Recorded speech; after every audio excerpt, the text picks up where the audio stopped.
today's video, I'm going to be sharing some Reddit stories. If you're new to this channel, please like, subscribe, and hit that bell for notifications. And if you like this video and want to hear more stories of this kind, feel free to comment below and let me know. I do respond to feedback in comments. Anything you want to share is always welcome, ideally in a respectful manner, because that's nice. So today's first story is from the subreddit called Best of Redditor Updates.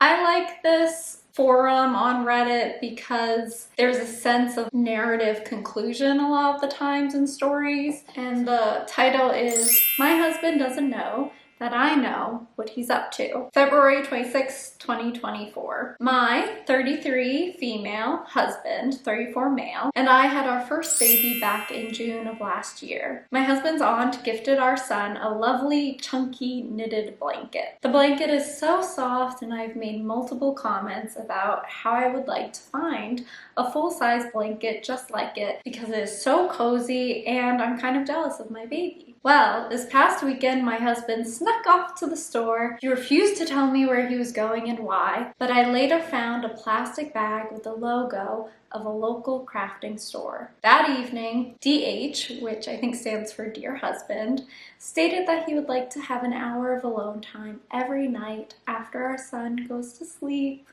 Oh, you can already feel something nice being about to happen.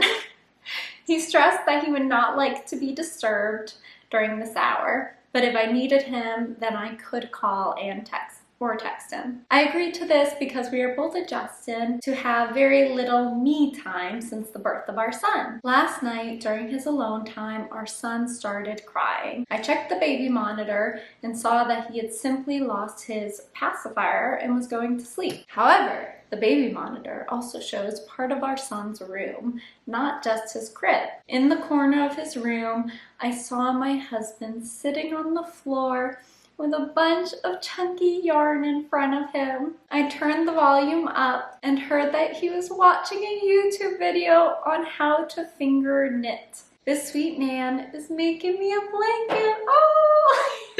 It's not over, but I'm overwhelmed by the niceness of the gesture. He absolutely loves surprising me, but is terrible at keeping secrets. I just know that he is going to slip up and accidentally mention something about the blanket at some point. I plan on acting clueless so that I will still be surprised when he gives it to me. I just love him so much, and I'm so delighted that he's learning a new skill so I can have a custom blanket. Oh, that's so sweet.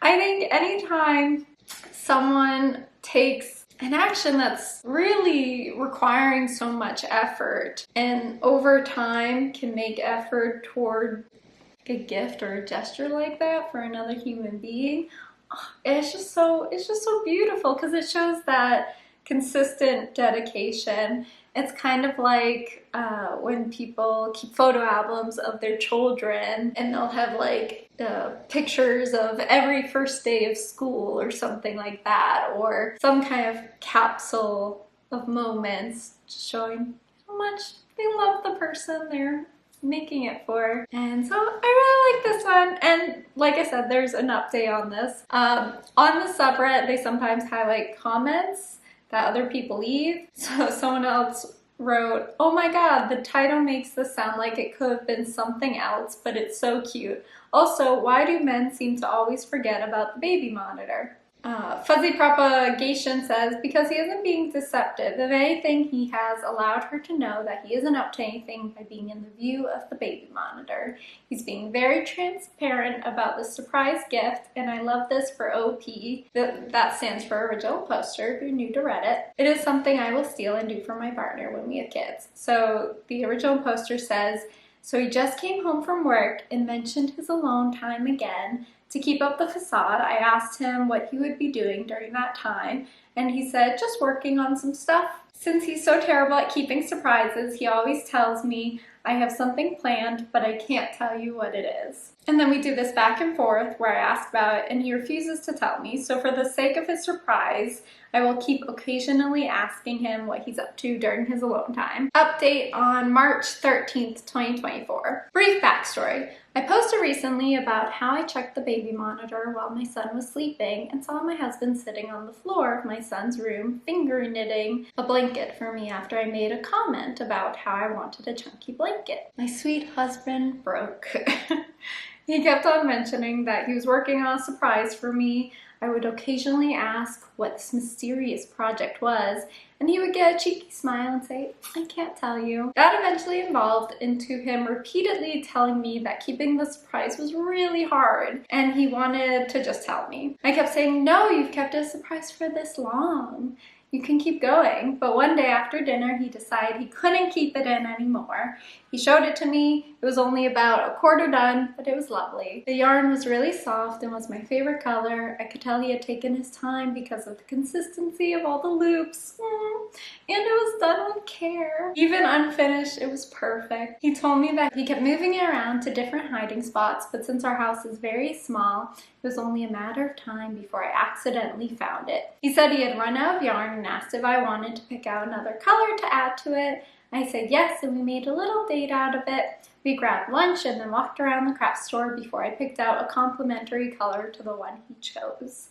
He hasn't had much time to work on it the last few days, but he assured me it will be finished by my birthday. I'll post a picture of the blanket when it's finished. For now, I am widely impressed with how long he kept it a secret, and I'm so excited to have my first ever handmade blanket. Aww, that's so sweet. In high school, I used to date a boy who every holiday would make me hand-drawn cards. And they were just so cute. They were goofy and they captured his personality, and they had like some inside jokes or cute things between us. I think he wrote me a poem a couple times for holidays and like my birthday. It was just really sweet. So I think that other gesture of like homemade gifting is really beautiful, especially when you can tell how much care was taken on whatever the gift was. Like the mention of the original poster, how she talks about how carefully the loops were. And then by the end, it becomes even more beautiful because now she's becoming a participant of this gift by choosing the different yarn color to go with it. So I thought this was sweet. Let me know what you guys think in the comments. And if you've ever made anyone something handmade and special, drop your story below too. I'd love to read it, or if someone has done that for you. All right, we'll move on to the next story. This story I like because the original poster does something that was not chill, but then they fixed it in a way that made it better. So I think sometimes when we have stories where we do things wrong, it can be hard to see like a way out of amending it. Here's one way that someone amended their poor action. So this one also comes from Best of Redditor Updates, and the title is, "I threw away my husband's collection and now he won't speak to me." And it was originally posted to the subreddit Marriage. "My husband considers himself an art connoisseur when he's not. He filled his home office in the hallway with his collection, which he inherited from his grandfather. The point is that his grandfather got scammed. Most of the paintings, statuettes, and artifacts, fake guns, books, ship models are fakes or reproductions. Very few real pieces. My husband knows." Hold on, I'm gonna wait for the ambulance to go by. Okay, so far you can hear that this original poster is snarky about her husband's art selection. "My husband knows that these pieces are fake, but he liked it as a kid, and so he kept adding stuff over the years. He always bought fakes or reproductions, also saying he likes how they look and he wouldn't bankrupt us like that. To be honest, I couldn't stand that assortment of random knickknacks, especially because they aren't worth a thing. His hallway and office looked like a kid's idea of a museum. He was away on a trip 2 weeks ago, and I seized the occasion to put all the stuff in storage and give a restyling to his office. I figured he'd get upset, but eventually accept it. When he came back, he got silent. I reassured him I didn't throw out any of his knickknacks, just put them in storage, and I liked his room much better now.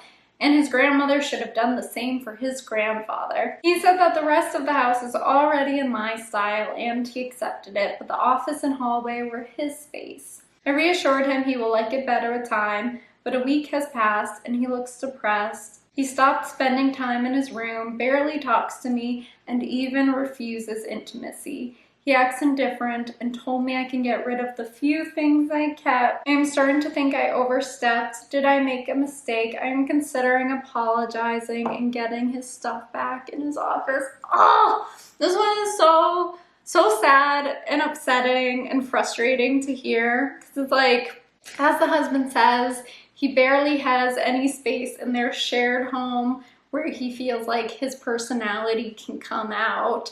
And mind you, this is his office and the hallway. An office as an adult, once you're married or in a relationship, is basically like, if it's only your office, basically like your bedroom. It's like being able to reclaim or stake, you know, a space that's just your own. So for her to go in and redecorate his office, to take out all this stuff and put it in storage. And I know, like, in America particularly, we have a lot of things in this country, so storage units as a concept are pretty popular, and people do use storage units to keep things that they don't have space for in their home. But other times people use storage units as kind of liminal places in between homes. So for this guy to be out of the house, for his wife to do this while he's gone, to take his belongings, in a way that feels kind of like stealing them, even though she didn't get rid of them fully, to take them,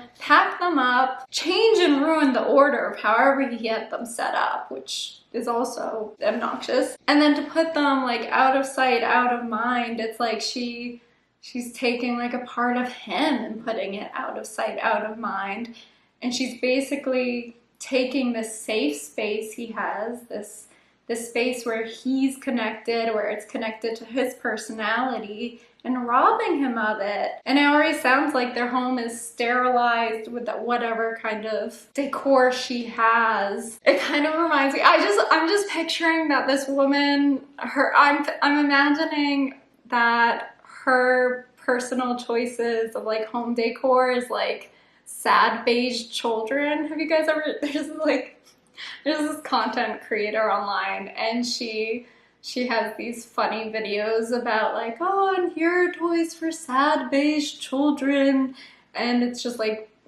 brown, aesthetically pleasing stuffed animals that like it doesn't look like a kid would like to actually play with, but their parents can put it on display in their boring one-colored home. Sharing spaces with people can be challenging, especially when personal tastes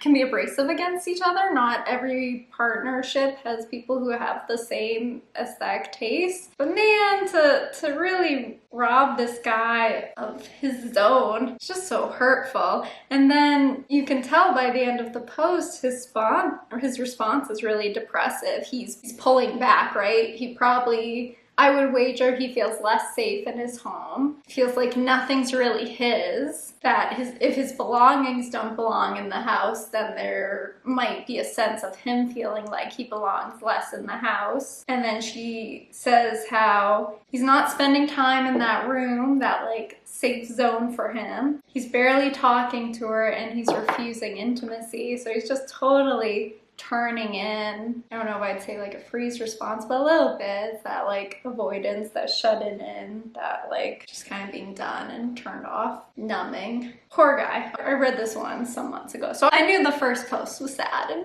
bad. So here's the update. So as you can imagine, people responded similarly to how I responded, maybe a little more angrily or more inflammatory words. So she writes back, guys, I hear you, I effed up big time and I know it. I'll ask him if he can forgive me and I will get back all his stuff. I'll also offer to display some of his stuff in the living room as a peace offering. Some of the people who commented talk about how this is more than just objects. This is showing him that his opinion doesn't matter to you and that he can't trust you. Yeah, they say you should apologize immediately and let them know that you really do realize it was a wrong thing to do. So the update to it came a day later. Hey guys, I know I effed up big time and your comments just reinforced that feeling. I went to my husband, gave him a massive apology, and told him I would really like to get back his collection and get his office and hallway like they were before. I also apologized for going behind his back and violating his safe space the way I did. That's why I said it was a safe space. I also offered to let him display some pieces in our bedroom and living room, and next time he spots something he would like to add to his collection, I am paying for it. He accepted my apology and forgave me. We spent the afternoon getting his stuff back in place. It's not worth it to create a rift between us for this. I might not like his taste in art, but I love this man, and if he's happy, I'm happy too. Then there was another update 12 days later, and she says, I saw my story on TikTok and discovered it's been shared across many Reddits, and many people commented. I read all the comments, and they got me thinking about our marriage and how it's starting to mirror that of my parents. My mother has always been very controlling with my father. She's what people would call a one-tone one-tone nag, sorry. Always moaning and complaining about something. And this is the main reason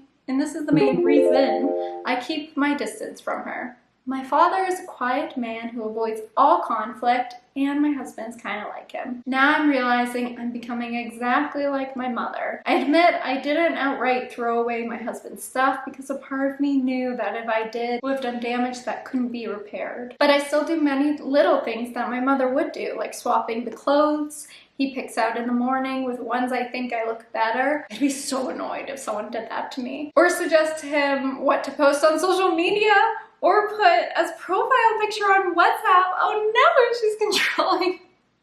She's controlling his social media output too. Yeah, this guy he must have just felt so suffocated. Oh, and then to have his office and hallway taken from him. Oh, yeah, it makes me kind of sick thinking of it. I had a long conversation with my husband and asked him how he really feels about my behaviors. He said he's mostly fine with them, but sometimes I can be too intense. I asked him to elaborate, and he admitted that sometimes he felt that sometimes I can be suffocating. Yeah, that's why I said suffocating. He said sometimes I do this even when we are sleeping, such as when I spread my leg on him and weigh down on him to not make him move. I admit I teared up listening to all this, and although he assured me he's not even thinking about leaving me, I don't want to make him miserable like my father is. I asked if I should go to therapy and try to mitigate my behavior. He said he would support me if I did so. Now I am shopping for therapists. He also said he would be open for marriage counseling if I wanted to, and I'm considering it. Hopefully our relationship is not too damaged and I can try to be a more patient and understanding partner like he is with me. Oh, again, I love this one.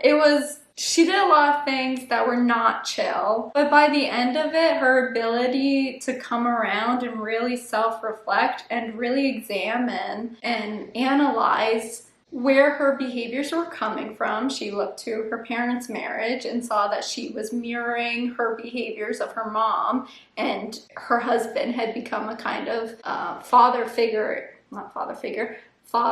totem in response. His behavior was a reflection of her father's behavior. So it was also like a reflection of generational trauma. Things get passed along if we don't correct it.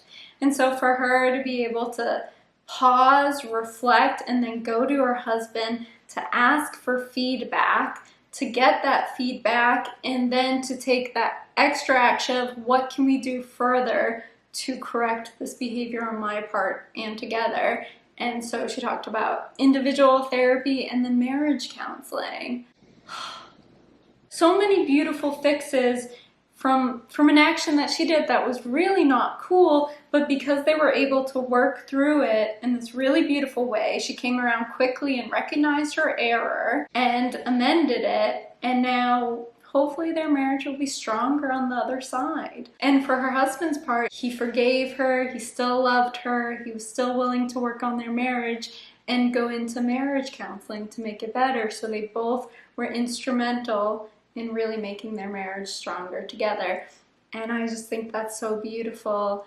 And I think when we have these stories with positive outcomes like this is really important, because she didn't get an example of how to navigate these different personalities, we'll say, in a healthy way through her parents' marriage. Her mom never got to her point. Her dad, you know, just continued, unfortunately, to experience the marriage the way it was, but she's able to really change it, and that making those changes is what corrects generational trauma and what hopefully will prevent it from being passed down to their kids if they have kids. And if they don't, you know, it's a beautiful example online of how to navigate difficulties in marriages. I really appreciate her vulnerability in putting her mistake on the internet and updating it for us so we can benefit from the narrative. And I think it's really sweet. I think she did everything she could to amend what she did, and she's going forward to change it. So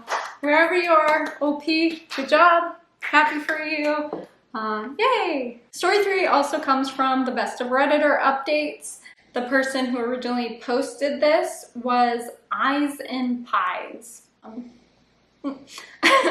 And it was originally posted to True Off My Chest. My dad found his biological parents, and it turns out they've been searching for him for 56 years. I'm not sure this is the place to post this, but I just want to get my excitement out somewhere, so I figured that that counts as getting off my chest. As you would expect from the title, my dad, male 56, was adopted at birth. He was raised in Eastern Canada and never really searched for his birth parents. The people who raised him are his parents to him, and he loves them very much. They have always been amazing grandparents to my sister, female 19, and I, male 22. All he had from his birth parents was a letter which told him he was born out of love, but they could not support him when he was born. So when my sister decided to get him a genetic test for Christmas, it was purely with the intention to find out what ethnicity we all are, and the thought of finding his birth parents didn't even cross our minds. Eventually, when we got the results, we were surprised to find the names of 2 people with perfect genetic matches to my dad. Sorry.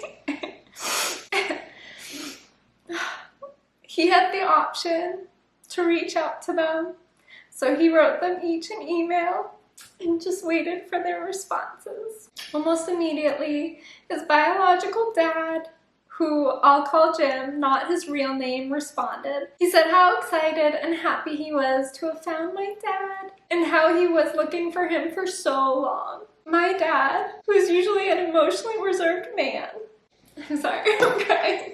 My dad, who is usually an emotionally reserved man, was curled up on the couch, grinning as he was texting Jim for the first time. I was still in shock from the news, but was so happy to see my dad, even happier than when I graduated university. Soon thereafter, he also received a message from his biological mom, Debbie, not her real name.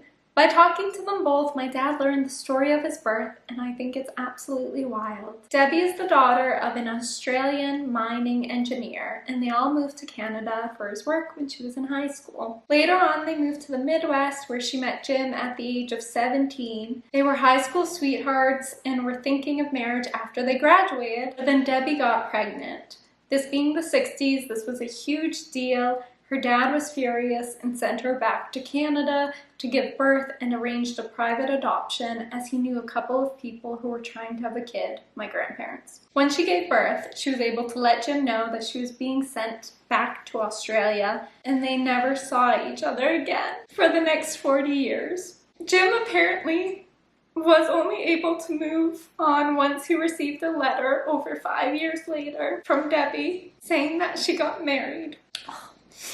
Eventually, he got married too, and they moved to the West Coast, but his wife got into a terrible car crash and lost the use of both legs and one arm, so they were never able to have kids. Debbie had 3 daughters in Australia, the oldest of which is 7 years younger than my dad. They saw each other for the first time around 12 years ago. as they reconnected on Facebook, and Debbie happened to be taking a trip to the west coast of America. Both Jim and Debbie had always wanted to keep my dad, so they tried for decades to find him. But my province apparently is one of the hardest places in the world to find adoption information, especially since my dad only received his birth certificate at his baptism, so their names were not on it. Jim had essentially given up trying to find my dad until genetic tests became popular. He asked Debbie to take every single test, and he did the same about 5 years ago, in the hopes that one day my dad would take one. When he received my dad's message, he immediately wrote to Debbie, "I found him." Since then, we have had several calls with Jim and his wife, and they are absolutely lovely. When he received my dad's message, he immediately wrote to Debbie, "I found him." Since then, we had several calls with Jim and his wife, and they are absolutely lovely. We are their only family since they don't have kids, and I couldn't be happier. At the end of the month, we'll be flying to the West Coast to meet them. It has been harder to talk to Debbie as Australia is so many hours ahead of us. But she also is so kind and an absolute joy to talk to. I haven't met my 3 new aunts yet, but apparently one lives in London. It's crazy to think that I might have been within a few kilometers of her the few times I visited. I also have 5 new younger cousins. A couple of them are huge fans of Japanese culture, so they're ecstatic to hear that they have half Japanese cousins. My mom is Japanese Canadian, so my sister and I are both half. We hope to visit them one day in Australia, but we might all meet up in Japan next year. I don't know how to end this. I am still processing everything. It's absolutely incredible to have my family grow so much, but also a little overwhelming. I'm so happy for my dad, for Jim, and for Debbie, and I'm so excited to get to know them better. I hope I get to meet my new cousin soon too. I feel so incredibly lucky that this happened, seemingly against all odds. My dad was initially raised Francophone, so it's a miracle that he can even speak the same language. Anyways, thank you so much for taking the time to read through this. My apologies for how long this post ended up being. I might post an update after I meet Jim and his wife. You can see why I chose to share this story. It's so heartwarming. I don't normally cry when I'm like so moved by something like that, where it's just like so beautiful. Families being able to reunite after so long and waiting, 56 years. It reminds me, one of my professors at UNH, Meredith Hall, her book Without a Map was on Oprah's book list. It was a memoir, and in this memoir she writes about how she had to give up a baby and she was a teenager. I think she was about 16, and her parents forced her to give away her baby. She didn't want to. She kind of spent some years being really restless, eventually married and had more children. She imagined all this time that like he was living a happy life, and that even if it wasn't something she wanted, hopefully was providing him with a stable life. And then she found out he was living not very far from her, and he grew up in an abusive household. And it's heartbreaking, that familial separation. This story is so much happier. But Meredith, you should check out her memoir. It's beautiful. The essays in it are stunning. Some resolution there. And thankfully in this one, there's a lot of happy resolution as well. So the update was on July 1st, so about a month from the original post on June 5th. First of all, thank you so much to everyone who left such kind and heartfelt comments on my first post. It's incredible hearing all of your stories. To those who were concerned that we would abandon my grandparents that I grew up with, that is most definitely not the case. They were the people I grew up with, and I absolutely love them to bits. Although only my grandmother is still with us, all the incredible times I've had with her growing up are so much more important than blood, and I can't comprehend the stories I read where people forget about their adoptive parents or grandparents when they find their biological ones. So we just got back from visiting Jim and his wife, who I'll call Mary, not her real name, on the West Coast, and it was one of the best experiences of my life. We spent a week in their city and got to experience so much with them. Our first time meeting them in person was very emotional and felt very surreal. We spent the whole day looking through my dad's and our old photographs, basically catching Jim up on everything that he has missed over the past 56 years. We also got to see so many of his and Mary's old photos too, which was very cool. We went to a park nearby their house, and on the walk, I heard Jim whisper, My son with a massive smile across his face. Trying not to cry again. Throughout this week, we explored their city and saw so many cool sights and tried so many delicious food. Mary knows her city so well, and it was great to see her favorite spots all around the city, from food carts to gardens to museums. We all went to an incredible Japanese-American museum, and Jim and Mary absolutely loved it. They were very keen to learn about the internment during World War II and said that they knew a bit about it before, but now it feels so personal. We went on 2 hikes with Jim. Mary wasn't able to come because she's in a wheelchair. It's so cool to have such an active and outdoorsy grandfather who is able to go on such long hikes. He taught us some foraging tips and told us stories from when he used to camp for years on end. Both he and Mary are very spiritual, so he also told us great stories from meditation retreats they've done. He's even tried psychedelics, so he's definitely the cool grandpa. I won't go into precise details of places we went, but it was great exploring such a cool part of the world with amazing people. We were all very sad when the trip was over and we had to leave. I've gained 2 new grandparents on the West Coast, and I couldn't be happier. And they said they've gained 2 grandchildren. I'm so glad they see us as such. Mary told me her greatest regret in life was not being able to have children and grandchildren, but now she does. This has been such a transformative time in our lives, and I think it's incredible just how many people are so much happier now because my sister just happened to get my dad a DNA test. This is just the beginning of our relationship with our new grandparents, and I'm so excited. Now we have to figure out a way to get to Australia to meet Debbie. Whenever that happens, maybe I'll have another update. Until then, I hope you all have a lovely day. Thank you so much for taking the time to read our story. Alright, we'll do one more story and then I'll bon voyage you all to your life destinations. And this one also comes from the best of Redditor updates. What are some good gifts I, 24 male, can get for an old lady, 70 to 80 female, that says, I don't know you that well, but I really think highly of you? For context, at my absolute lowest point in my life, I, 24, met some quaint older lady in her 70s or 80s, I think, at a bus stop near my house. As soon as her eyes met mine, I honestly don't know how she could tell, but she had this look of genuine sadness and asked if I needed a hug, which I did, which I didn't need. When I tried to pull away from her, she tightened her grip, and I started bawling my eyes out. That was a year ago. Since then, I see her at the bus stop regularly, and she has kind of become like a therapist / person I look to ask for unbiased advice. She has only given me her name. I asked for her age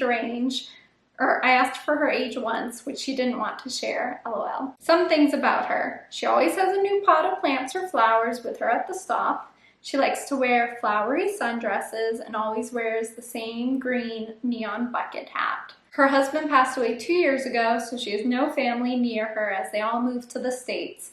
We're in Canada. She has a bit of a darker sense of humor. Originally, I wanted to get her flowers, but I want to get her something that really says, I don't know you that well, but I respect and think highly of you. Any ideas? Thanks. So I'll get to the update, but I really wanted to share this one because it made me think of one of the videos I posted on this channel about small talk and how I love small talk because, you know, it's a way to widen your world in interesting ways.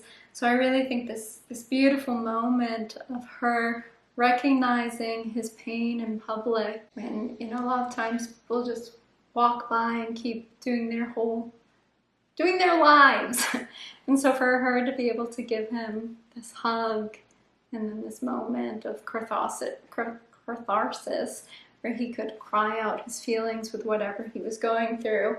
And then the fact that they've just continued seeing each other at the same bus stop, it's just really beautiful. So we'll continue with the update. Some people in the comments mentioned giving her flowers, even though the original poster said no flowers. Other people talked about giving her a handwritten note because handwritten notes are such a rarity nowadays. Another option is a little handwritten book of your relationship, or even a little book about plants with a handwritten dedication to her and her place in your life. And then that person who recommended those things said, consider this a virtual hug from an old lady.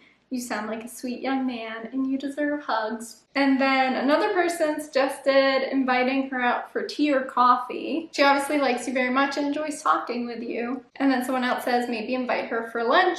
I bet she'd appreciate time more than stuff.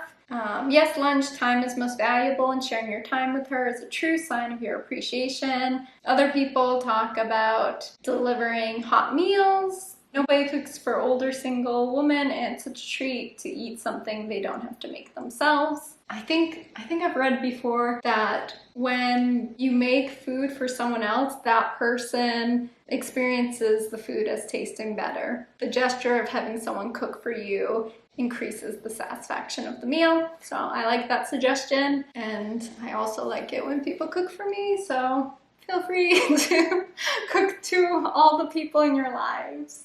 Especially if you know me in person, feel free to cook for me.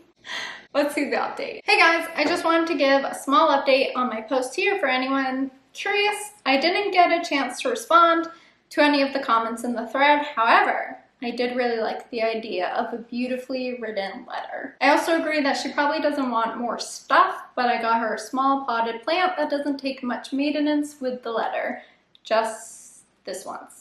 Lastly, I also want to thank many of you for reaching out to ask if I'm doing better. I am. It genuinely means a lot to me, even if it's just a bunch of strangers on the internet. Side note, for those of you asking me if I'm sexually attracted to her and trying to give me advice regarding that, WTF. So last Friday, I wrote her a letter basically thanking her for all her support and a request to meet at a coffee shop right next to the bus every Monday, 30 minutes earlier. Not sure why, but I was really nervous. I stole my dad's really old and dated baggy suit, slapped on one of his old caps, popped a toothpick in my mouth, and headed to the bus stop. Thought it would be funny to dress like I believe to be someone from her generation, haha. This honestly is probably the first gift that I've ever actually put thought into, so seeing her reaction felt amazing. She agreed to Monday morning coffee, and I found out yesterday that we live in the same neighborhood. This Friday, I'm gonna help her move her late husband's stuff to her attic and also help her with the garage sale she's hoping to have. Thank you for the many suggestions. I am the absolute worst gift giver, and I am always second guessing myself. So this all definitely wouldn't have been possible without you all. That's just so nice. So you can see why, hopefully I wanted to share all these stories with y'all. These are all super sweet and hopefully can inspire you in your own existence, or at least make you feel nice and fuzzy inside the way I feel, kind of warm and uplifted through all those narratives. Let me know what your favorite story is in the comments below. And if you have any similar experiences to the posters, I'd love to hear your stories. And if you want more Reddit stories or stories of this kind, also let me know and we'll see what we can do. Also, if you want to support this channel, please feel free to join the Patreon, where I post a well-being tip of the month, a journal exercise of the month, a book of the month, and an early release video. Head over there if you want to support this channel. Otherwise, please take care, y'all. Be well.